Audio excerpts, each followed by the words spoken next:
हो गई और उसके बाद इसके ससुराल वालों ने घर से निकाल दिया। तभी से ये दर दर की ठोकरें खाती फिर रही है। लेकिन भाभी जी, आपको इसके बारे में कैसे पता कि इसके पति की कार एक्सीडेंट में मौत हो गई? अरे हमारी सोसाइटी में जो शर्मा अंकल रहते हैं ना, उनके घर पर ये काम मांगने के लिए गई थी। उन्होंने काम देने से मना कर दिया।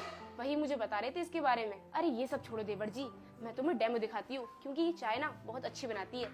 सुन, एक काम कर, हमारे लिए 2 कप चाय बना कर लेकर आ जा। जी मैम साहब, अभी बना कर लाती हूँ। वो साहब, चीनी, चाय पत्ती और दूध कहाँ पर रखा है? चीनी और चाय पत्ती तो किचन में ही रखी है और दूध फ्रिज में रखा है। ठीक है साहब।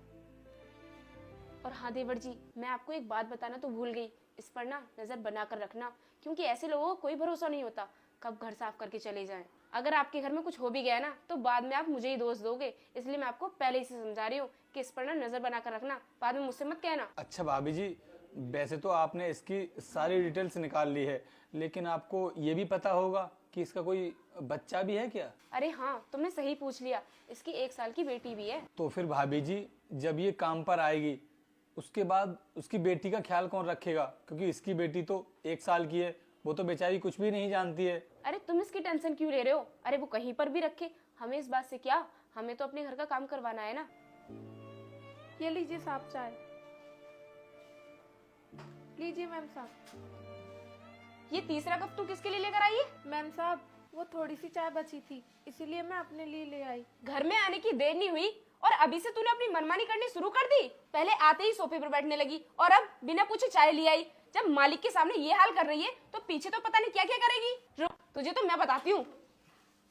रुक जाइए भाभी जी, अगर मैं इतनी देर से आपसे कुछ भी नहीं कह रहा हूं तो आप अपनी मनमानी नहीं करोगी।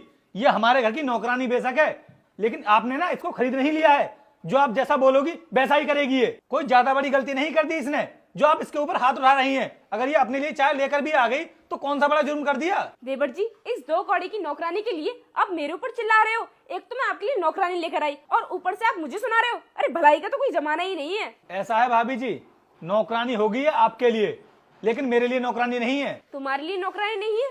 क्या मतलब? मतलब ये मेरी एक्स है। अच्छा, तो ये वही लड़की है जिसके लिए आपने आज तक शादी नहीं की है? हाँ, मैं आपको बताता हूं कि हमारे बीच क्या हुआ था। अरे आरती, तुम इस वक्त मेरे घर पर क्यों आई हो? कोई बात है क्या? रोहित, बात तो है, मैं तुम्हें कुछ बताने के लिए आई हूँ। मेरे मम्मी पापा ने मेरी शादी कहीं और फिक्स कर दी है। अब तक हमारे बीच में जो कुछ भी हुआ तुम उसे भूल जाओ और आगे से हम दोनों कभी मिल भी नहीं पाएंगे। आरती, ये क्या बोल